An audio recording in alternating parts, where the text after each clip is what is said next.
Well, good evening, world. I got to tell you, I've got whiplash. I mean, on the one hand, I'm elated. I just discovered hashtag Patrick Lovell has just surpassed 1 million views. And the comments are coming out of the woodwork. People are really starting to get fired up. They're really starting to tap in. And that's what I've always wanted, man, especially for those who have gone through the nightmare of the 2008 great financial crisis. And maybe you went through foreclosure, or maybe you had family members that did. It was all a setup, and that's what I've been telling you. But that's just one piece of the puzzle that's led to what our system has become. So, I mean, I never in a million years thought we'd get these numbers. I didn't even picture. I just decided to start telling people what I know because we basically had been prevented from getting out to the population in a way that was meaningful. If you want to know the truth, we're blocked from getting our series on one of the major platforms. We had great media and press, but there needed to be more. It's such a loud universe, and so we were all basically on our side, just gonna pack it up and just walk away. The market didn't accept it, but at the same time, I knew that we just weren't penetrating, and I just decided to take one last gasp chance at the urging of the people who helped me out with this particular one in particular, and she knows who I'm talking about, but. And here we are. I mean, we've gotten 1.3 million views plus on hashtag the con. Collectively, we're over, with all of our hashtags, over 4 million. We've taken over hashtag the con, which is just freaking amazing. And I love the fact that hashtag justifiably furious is definitely very specific to what these efforts are all about. And like I always say, please go to YouTube, check out Patrick Lovell, Truth Bombs the Con, and please like and subscribe. But man, I got whiplash, right? So, I'm checking out all the news tonight, and, I'm pretty on fire the fact that we just surpassed 1 million views. And, I'm watching the news out of Ukraine. Again, the Russians are targeting civilians. I'm seeing this carnage of war, from rape and destruction and bombing of hospitals and civilians at train stations, and just all manner, shape, or size of just the most just insane, horrendous pictures of war. But, I've been following war my whole life. And so it's not like I haven't seen it, but this is just the latest incarnation of it. And the next question is whether or not we escalate. And that's kind of coming to a head.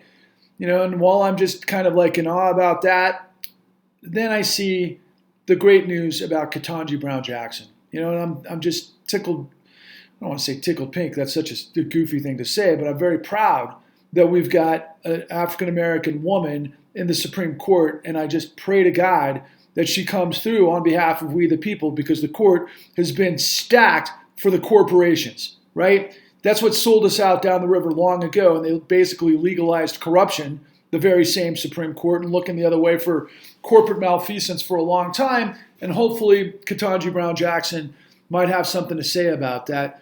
But I pray to God that she starts to understand the name Addie Polk and everything that constitutes.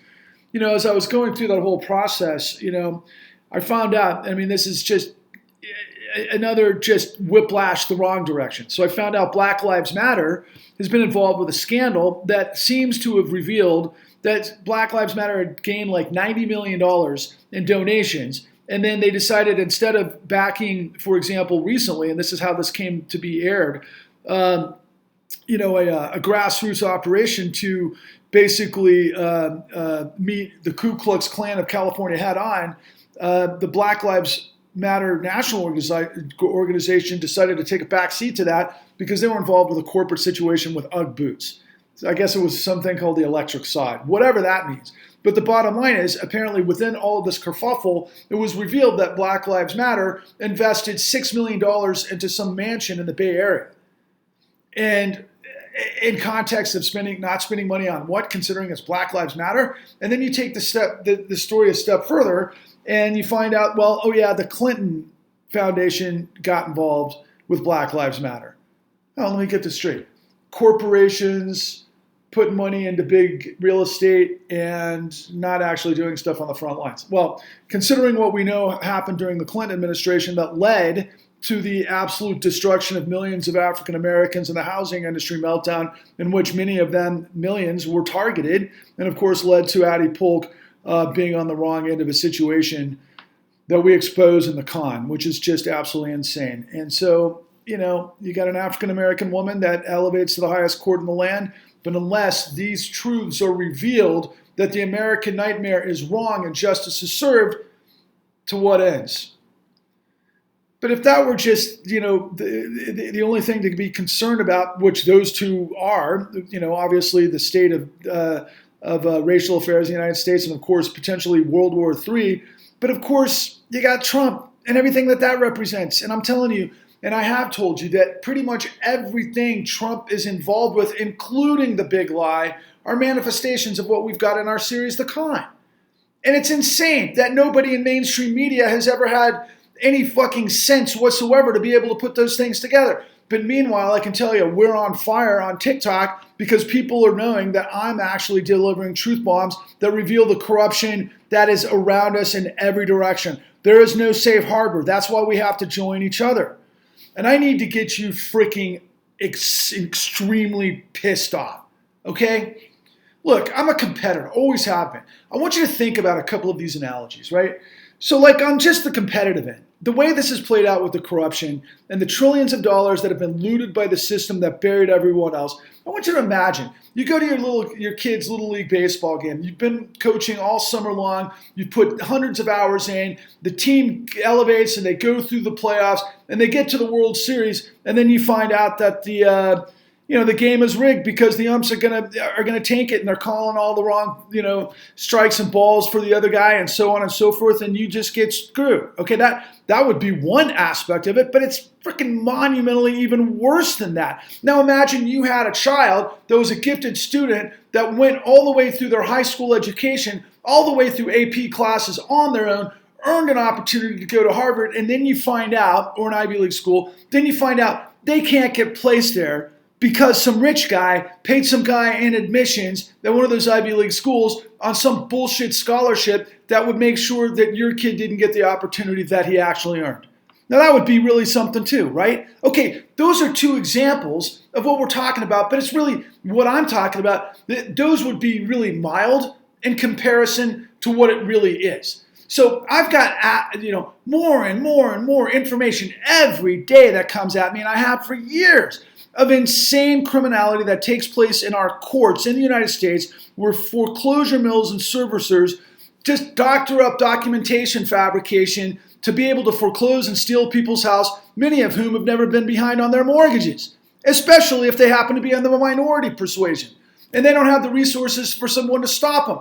This thing has been out of control. So imagine this. Let's say your daughter, the girl you love more than anything in the history of your life, ends up going to college. She goes to a fraternity party. You think that everything is safe and everything else, but you find out she gets roofied. And then she gets gang raped. And then she gets murdered in the parking lot and they actually run over her. And then you get all of the evidence and you go to the freaking judge and you find out that the judge isn't going to allow the evidence, because the judge is getting paid by the system to make sure nobody understood that happened. Okay, well, that would be freaking absolutely insanely horrific. But what if you also found out that the judge was getting paid a whole lot of money while they were stealing your money? Then you couldn't get ahead. That all of those two jobs that you paid to get your daughter and her grades and a scholarship, only to wind up in a situation like that where they threw her out like, garbage. That's what they've done to millions of people. Tens of millions of people in this country. It's not like our schools are being targeted by bombs like in Ukraine right now, right? It's not like, in reality, we literally are having to run to trains and civilians to try to get away from bombs falling and Russians, raping our wives and our mothers, I guess, and our daughters. That's not what we're dealing with. We're dealing with just this mask of this sort of, we're this country that's this like safe harbor for liberty and justice, where people have opportunity, where people can get ahead, where people who are honest, who work hard, who actually earn their right in the world, get a fair shake, and they can move up in the system and maybe do better for their children. Their children can move through the system because we have a system of dynamic opportunity that's predicated on honesty and in the law. But that's not what we are. It's not what we are. You get the justice you can afford, okay? That's what's going on nonstop, every day, all day, to the point of millions of people who got destroyed by the system. And I just heard recently that Senator Warren and Senator Sherrod Brown are apparently looking into like a next phase robo-signing of Chase. And they're going to, once again investigate Jamie Dimon, CEO of Chase, for like, I don't know, maybe the 7th time in the last 7 years. And they're going to probably ask him some softball questions. But apparently there's some robo-signing that's involved with maybe something that's happening with, I don't know, credit card debt. They've been using robo-signing techniques that are next level for like the last, 12 years that never ended. I'm telling you, documentation fabrication that a 6th grader could identify if you pointed out what to look for. That's what I've been involved for years now. And I'm trying to get, and I'm talking to people in the system that are gatekeepers that could get this truth to tens of millions of people. I could get so much, momentum and so much, of a groundswell to where we could actually pierce this freaking bubble of nonsense and stupidity that continues to pull the wool over everyone's eyes while the system of criminality pisses on your head telling you it's rain. But they're not letting us through, and that's why I've come to you directly. And 6 weeks ago, I was willing to give it all up. I was ready to quit, move on, go to the next chapter in my life. But guess what? Within that very short period of time, I've reached more than 4 million of you. Spread the word. If we can get, 1 million on hashtag Patrick Lovell, we can get 4, 5, 10 million. If we can get 10 million, we can get 20 million. We need tens of millions of people to see the con, to understand how this criminality works, and I've got more. And if more people come on to be able to support this now, we can galvanize a popular movement to purge corruption, which is the whole goal of what I've been about from the very beginning. I'm not planning on running for political office. I'm a journalist. I'm a muckraker journalist that has the facts that the entire system of power, whether it's media or our freaking judicial system or our government, has hidden from you. And I'm bringing it to you because I care about the red, white, and blue and life, liberty, and the pursuit of happiness and liberty and justice for all based on the integrity of the law.